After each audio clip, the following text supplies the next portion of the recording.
амри додситонӣ дар бораи тахриби ин ду бинои баландошёнаи навсохт дар маркази Душанбе соҳибони манзилҳоро нигарон кардааст. Ака агар чапак кунад шахсан ман ака ҷои зист надорам. Дар ҳақиқат ака тафтиш кардаам бурӯетон ман ҷои зист надорам бародар азиз. Ман якмуш бо болои ин да ака қарздор шудагиам. дигар соҳибони манзил аз суҳбат худдорӣ карданд.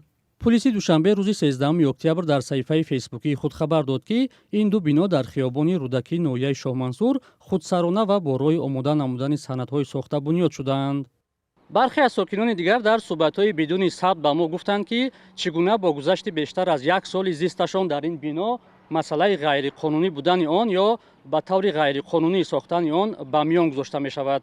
пурсише, ки дар дигар ниҳодҳои давлатӣ аз ҷумла дар ҳукумати ноҳияи Шоҳмансур, дар додситонии Шоҳмансур ва додситонии шаҳри Душанбе ба он посух нагуфтанд.